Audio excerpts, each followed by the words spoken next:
ebyobufuzi bye Uganda gwe soka weebuuze fiiki lwaki akalulu k'omulundi guno akaba parliament kabadde kamanyi okusinga akaba president kubanga abantu eri entebe ennene baagita ekyo tukkirize kimanya nti eyo yo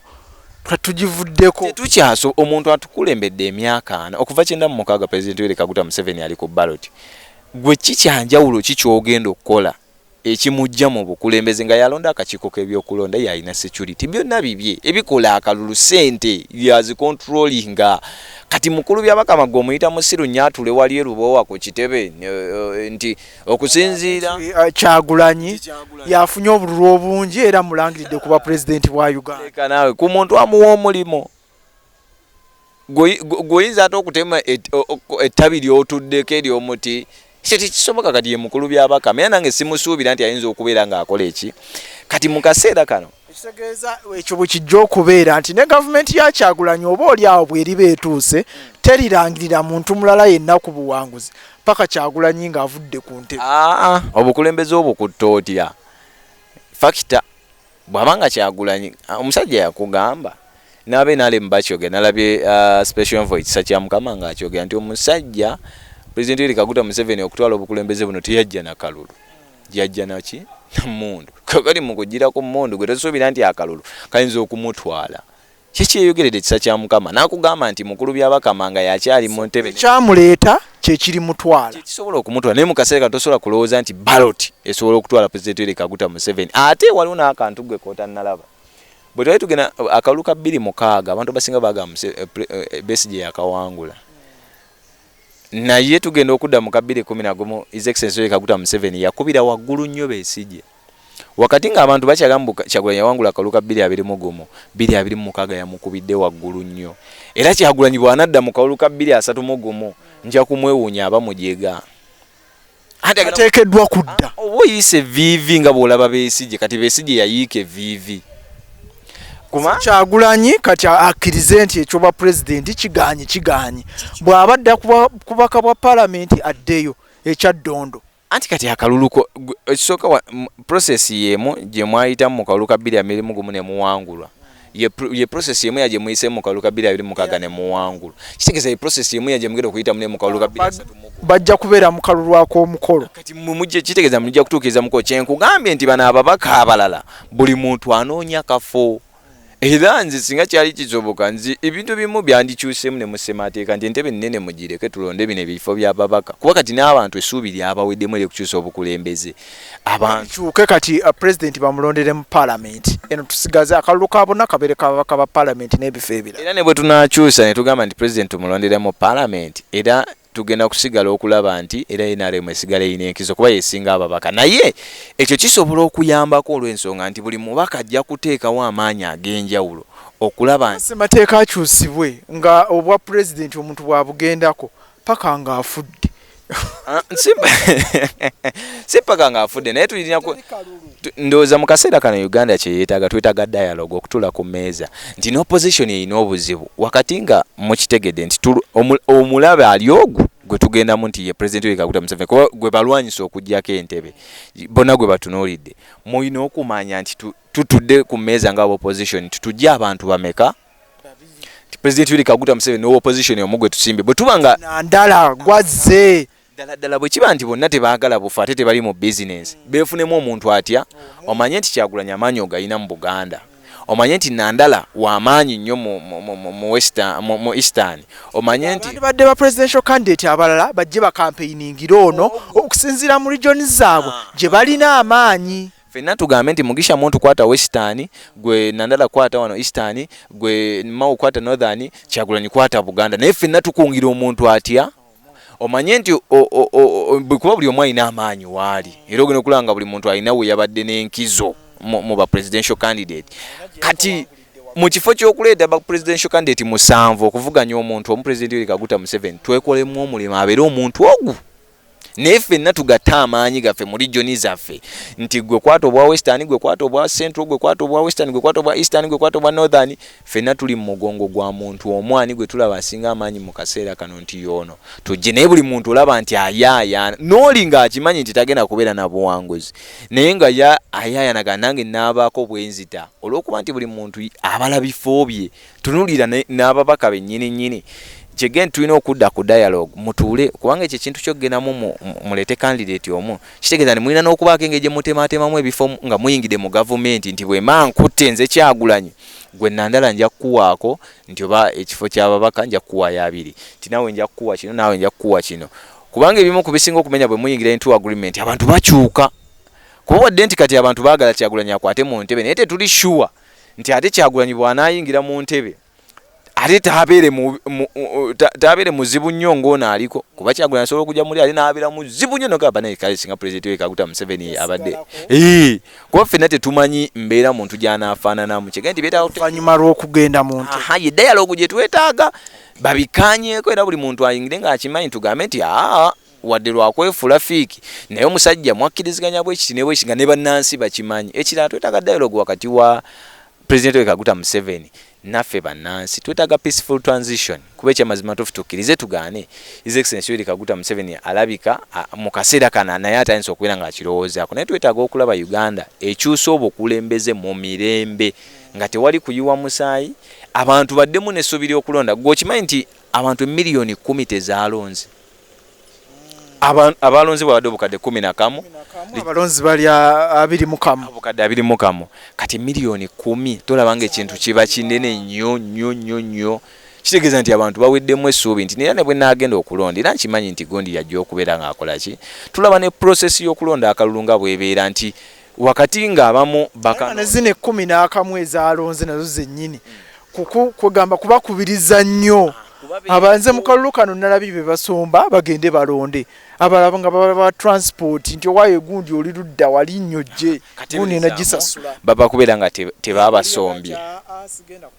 singa tebabasombye olaba omuntu nti alinga akakibwa so mu mbeera eyo nze ndowooza nti ze dialogues bize tweta opposition ng'opposition yeetaaga dialogue ate ne government eriko yeetaaga dialogue okulaba bwe tugenda into peaceful transition tukyuke mu mbeera tuleme kubanga slogan ye NRM this time around ebadde protecting the gains tulabe nti ate gains ze tuprotectinze abantu byebafunye oba NRM byefunye bantu ffenna byetufunye generally kati tuleme nti kulaba nti ate biika wakati nga muzeeyi avuddeko mu mbeera kati nga bolaba mawanga nga Libya nga bolaba Basudani bwe bali nti entalo zifuuse entalo naye nga bivudde ku bukulembeze obwo kati ffe twetaaga okulabako nti Pulezidenti we Kaguta Museveni avudde mu ntebe mu mirembe eggwanga alikwasizza omuntu omulala tulabye nga naye akyeyagalira mu nsi ye yes naye katugendeko mu Masaka district tulaba Honorable Kanyike nga bamugambye genda wepalawuda bagobye wumbwa ne bayingizaawo omunyumya w'emboozi 2 Essara kityo naye bannange ebintu byadde bikambwe namutaawe naye oluvannyuma ennyo akafu yakoze eki yakasigazizza wakati nga Knowledge One tira naye kyemmanyi agenda mu kkooti essaawa yonna taagende Honorable Sebamala eri nayo naakola ki neyeefunzaayo okutandikira ku Honorable Sebamala botono yabadde bamuvuganya babadde banafumuko ndowooza singa ntamu tebamubbako kaadi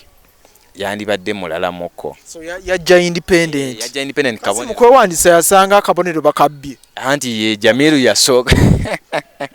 kisoboka ekyo omanye emboozi eyo nagitunuulira kwegamba nagiwulira nga ndaba eri awkward kweganga tetegerekeka eri weird neŋŋamba omuntu akubbako ati akabonero akalulu tekatandika mugwe wakedde newewandisa kabonero ekibiina kyekataakuwa akalulu tekatandika ekibiina nekitabaako kyekikola kumuggyako kabonero anti kati ebintu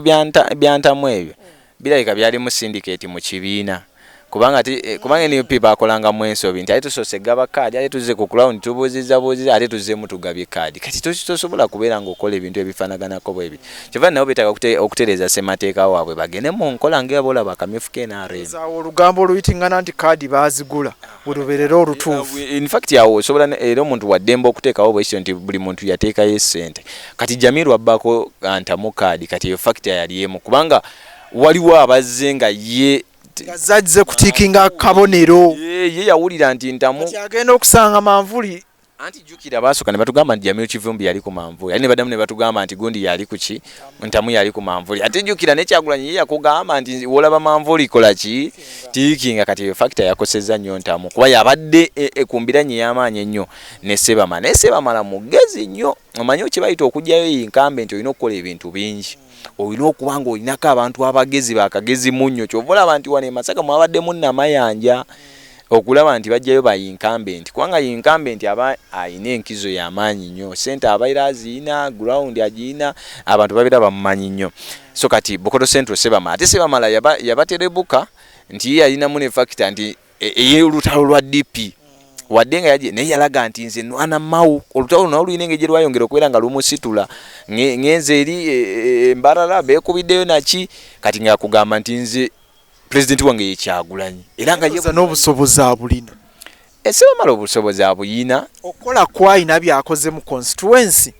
bye bamuvunaane era ebimu ku byadde bimutwazisa nti talina nnyo kyako naye yatereezezza nnyo ku ssaawa esembayo Sebamala yatereezezza nnyo ku ssaawa esembayo nti waliwo abali tebamukkaanyiza nti ate wakozewo ng'akuwaayo enkalu bwe ziti nti ate wano kibiina akugjamu ggwe ng'osirika kati twagenda okumaliriza nga baali bakuba ennyo Sebamala ate bakyuse bazze ku sayidi ya Sebamala ku kyakanyike kanyike abadde mugumu nnyo ku nsonga taviibwako yadde akantu ekitegeeza takoze bensi oluvuvumo lwe nasinza okuwulira e Bukoto East eyo banti Kanyike talina kyakoledde bantu ekyo anti kati ekirala ng'ogyeko okuba nti talina kyakoledde wabaddewo ekintu e Bukoto ekitambula sinnakakasa oba kituufu because banabifuula official bonga bo ababiri naye wabaddewo ebigambibwa nti ye Namutaawe nti muka Kanyike kati biba mbu ekintu nga bakala kifuula kya family mukyala na mwana ate omukyala akoze nnyo okusinga omusajja ekyokubiri omukyala baamwagala nnyo before nga yetanaba nakulinnyira kaadi ya manvuli kubanga ojjukira nti mu kawuka 2021 yajja independent ng'awangulira waggulu NUP yamumma kaadi n'ajja yekka ku maanyi g'abantu n'asigala ku ground kati Kanyike abula era ebimu ku bisudde ababaka b'NUP abasinga mu bendobendo lino ery'e Masaka Greater Masaka baabula ate nga kena n'ekitundu bakomyewo mu myezi ekyokubiri babadde tebalina ke bavaako nga bakopi bagundi bagumu bazibu bagumu nnyo Kanyike oyo musajja wange naye abadde mugumu nnyo era bimu ku bintu byebadde bamulanga yabula asobola kugulira yadde omulonzi otuzzi kati kubanga ate ogenda okuwulira nti ate nga byebomba ate nebomba Namutaawe agamba zize nti ate ntaddeyo obutebe ate ne Namutaawe agamba bubwe ne fakiti endala bagambye nti abadde atambula ne Ssentebe Kimuli avuma nnyo era Ssentebe Kimuli naye yesiba ebbiri kana NUP gwe balonze ku ero sifa nti abadde ndooza ebigambo olulimi egaali ng'esukkamukko kati n'ekirala nti personal assistant wa Kanyike abadde mukambwe nnyo eri abantu omuyambi we mu kitundu then n'ebirala bibadde bamulanga nti talinayo maka kati ajjukira kana akakyala kasala babiri kito kayiga engeri gye kagattamu amapeesa nti bwagwa mu kalulu ka 221 teyavaayo yasigalayo ate sala babiri ekiti oyo abaddemu ayinamu omukono omuzito yaliko nga yakulembera Uganda Netball Federation kakazika kayina kakuba ekigambo ne kagattirawo vasi ku vasi asinga Kanyike kubanga ka kigambo kati ng'ogyeko okubeera nti ka kigambo kati n'ebyo bibadde biyitiŋŋana then n'olutalo lwa Kalema Freddy Parks ne Kanyike lukoze kyamaanyi nnyo mu kulwa akawulu ka Kanyike nti Kanyike obudde bwe yandimaze ng'abuulira abantu biki byagenda obbakolera ate alumaze ali mu luntalo zaabwe ne Parks simanya ye Pascal sima biki kati eno olwana kubanga kati balinga abamutega Parks amugye ku mulamwa eri Saala babiri ekiti obuhayongera ground eno ayita amapeesa g'empolampola so kati factor yamanyi nnyo nti buli lwova ku balonzi nabo bajja kutuuka ekiseera baku kati Kanyike agenza okulowooza okujjukira okudda yeeyogereko bannaye kino kiri naye nga abalonzi baleka okubeera nga baamuta. Then ku kya Namutaawe ne Nalule ndowooza nti yabaddeyo ekakasa nti akalulu kano bagenda mulangirira ekyamazime kibayito yakasiza nti ground akoze buli kimu era yadde amanyi nti Namutaawe amusiga okuludde. Anti kati kana akakyala kigende okuvuganya incumbent kizibu kawangula ne kayita muwevu ya 221 nga tekalina kaadi kyali kyankizo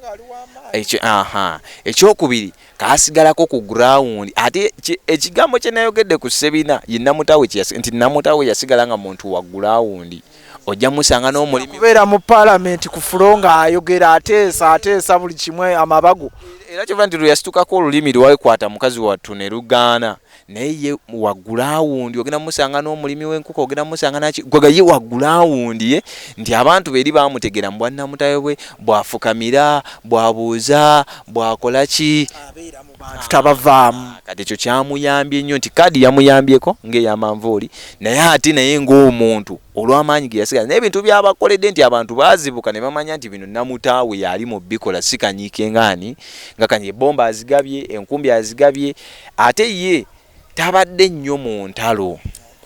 Namutaawe tabadde nnyo mu ntalo then ate nga koogezi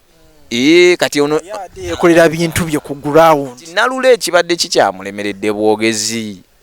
tamanyi kwogera yabadde si mwogezi nnyo compared to Namutaawe kati akalu kano ketagamu omuntu omwogezi owa siyaasa agenda okuba peregesi kati bo beeteeka nnyo ku maanyi ga Kalema Fred Parks abakwasiganyizeeko kyokka ate Fred Kalema Parks amaanyi yagateeka nnyo mu kulwana Kanyike ate eri n'atayambako nnyo Nalule naye nga Nalule ndowooza nti ke kaseera agudde emirundi egiwera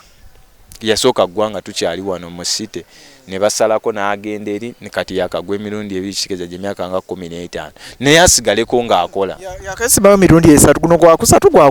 gwakusatu anti mu Masaka eri ekyalo yakeesimbawo 2 naye ne wano mu site nga tennasalwako district kyali municipality era nawo yeesimbawoko nawo n'agwirawo awumanye mpiera kati gye mirundi 3 naye akite omuwadde gabuwa bw'aba takitadde asigale naye akite buti de wansi ku district ku local government atandikire eyo akakasa abantu ekyamazima kati Namutaawe kakyalina amaanyi okujjako nga Namutaawe avudde n'akyukamu n'amera ku malala naye bw'aba nga asigaze ekyo ekintu kyaba abantu bawajja 3 ajja mukuba akalulu bakwata bwatyo abantu baagala nnyo omuntu oyo omubaka gwe tuli naye bagamba akalulu mbadde kumbiranye era mbu yawonedde watono mbiranye wo tosobola kubugibusa maaso yabaddewo yabaddewo ey'amaanyi naye olw'okubona nkugambye nti yayinako ebimu ebyamuyambye ebyaki eby'enkizo Namutaawe naye ng'embiranye yabadde y'amaanyi nnyo kati aliddeyo ku ground azimbe n'okusigala ng'asigalamu ababaka abagudde nga tumaliriza sagala bamalamu maanyi naye baddeyo ku ground olina beekoleko self evaluation kiki esaakola ababaddeyo ba incumbent be bajjeeyo kiki esaakola balonze okubeera nga bankyawo naki kyennyinza okukola myaka gino 5 okulaba nti nsigala mu bantu because 231 tali wala nnyo mu mbeera eyo ku lwokuna lwa wiiki eno ndowooza tulonda meya naki of course then luli oluddako luleba division mayor ne bakansala ababo tujja kubuusa maaso factor ya kaadi n'ebyavudde mu kaluka ababaka ba parliament bigenda kusalawo nnyo wansi gye tulaga bigenda kusala abawangudde ku bubaka bwa parliament webeera NRM n'ebifo bya wansi baba balinako enkizo nti aba NUP ku bubaka bwa parliament era mu constituencies ezimu ne kubwa meya ne bakansalazi kigenda kuba kiti basigala balinako kenkizo lwakuba nti nabo batandise okulyaza amaanya bannaabwe nti abamu ku babaka abayiseewo bali mu kukola pate tebali mu kukwatako bano abeeno kuba campaign zo zikyagendera ddala maaso naye kati tolaba campaign nga kuba meya tolaba campaign nga kansala gwokuva twava mu kalulu k'ababaka pale walabye ekola alegaggadde nti eno yanamayanja nti eno yanakumusana nti eno yagoni naye buli muntu kyenage nti buli muntu akayanira kafooke oli agamba kasita luwalo lwange lwawedde nayingidde parliament leka gwe banja bibyo kati ekyo factor yamanyi nnyo nti singa tulabye obumu nti abanaye wadde kino kiwedde naye katusigale namayanja abadde alwanira bano okuyitamu ate kati bagenda kudda eno bagamba nti akasita twawangudde ebyo bibye naye alwanira muntu ali mu kutegeka mukolo gwa kwebaza era obogereko yabanaye mwebale kumpisaawo kitali kibi si kibi naye mukole as a team bw'obanga gwe ddala fiiki obadde tolwanira kafo lwaki toyambako akuyambyeko lwaki omugamba nti nja kuyambako okufunira aba polling agent kati tukuume ki tetutannalonda tusooke tunoonye tulonde tulyoke tusere kuba pate tewali kigaana kola pate mu gwakubiri nga webaza obubaka bwa parliament naye ngagenda kulayira kati budde okyalina gwe ki ekikozesa pate y'emisinde mukole as a team musooke mumala okuwangula mukakase nti ekibuga Masaka kyonna tukyeze tukyakala bweti nti district ya Masaka tukoze bweti tukole party buli muntu awatandika okukuba party naye gwe kikuyamba kyo okukola party eyo ng'omuntu olw'okuba gwasoose banne balala eno ne bagwa kubanga ebyobuweereza eba chain bona asanga NUP ng'ekwatagana bulungi mu kibuga Masaka nti omubaka asakayo ye gyaviira n'ayita mu local government namayanja n'atemerako aba division awo olaba nti chain ebeerawo eri naye ejjukira mulimu obutakwatagana mu byobufuzi mu kkala kati kitegeeza nti mu division we banaabeerayo WNRM ate nga meya wa DF ate nga asaka mu parliament NUP ng'osuubira nti emirimu ginaatambula bulungi kale tweyanzige nsuubira nti ebyo bitegedde kawanvuyeemu naye okusinga twetwagadde tutunulire naddala wano ewaffe wetuli wetusibuka tukuwa ekifaananyi ekituufu n'omulala gwonoolaba naye ajja kukuwa oba oli awo ebiri awo wasibuka kati nze olwokuba nti Fiki Media esibuka mu Masaka City njagadde tooki okusinga tugikube wano mu Masaka City tugenzeko ne Masaka District tukwetondera nti ewala tetugenzeeyo naye mu nnaku nga ziizo tugenda kudda ate tukole akalala tukubuulire lwaki Sembabule ya kyenvu lwaki Bukomansimbi ya kyenvu tukubuulire ekiri Kalungu musajja wange Kiruluuta akalulu yakajjeyo takyakwata masimu ga Fiki Media takwata masimu takyaddamu message za Fiki Media naye bannange naye wali obadde okuba bannaye Honorable Kiruluuta n'atagikwata nga ddizaawo era ogenda okula ng'akubye naye kati naakakuba essimu ndooza nga 20 tannaba zikwata message tagidda n'okubulutiikinga tebulutiikinga naye sebo oluli obadde oweereza Honorable Kiruluuta akamessage kabulutiikingirawo n'akuddiramu awo wennyini awo wetuli kale ebyo n'ebirala bye tugenda okwogerako mu episode ejja nooza tujja kutandikira Kalungu wennyini simanyi oba tutegeere oba bayitha simanyi oba wetugenda okukakolera bana abavuddeyo ng'akalulu kazzeemu okubalibwa oba oliawo nga Ssemakula alangiriddwa naye kigenda okubeerawo obululu 46 obumanyi andi Sema kyalina okumanya basobola omukola kye baakola Ssempijja ejjukira Ssempijja bagenda mu voting count ne Katabaazi basanga ebox emu nga Pisiru baagipasula kati kyangu nnyo ogenda mu voting count ne baga ebox emu Pisiru mpasula ate baba bakyabaze eki Kabaka wedde ate Sema ensobi gye yakoze yayisizaamu eggaali owakakiiko k'ebyokonda yamuyisizaamu eggaali returning officer we Kalungu omukyalo oyo ate nga yayina amaanyi kati bwe bakupasulako ebox ogenda kuloopawa kati bwe bagipasula kubanga omuyisizaamu eggaali naye muntu anyiiga olaba bwe bapasulayo Kasiru kamu ku box voting count mu kooti ebyo bye tujja okudda nabyo mu episode iddako beera bulungi weera Ssaabasajja Kabaka awangaale.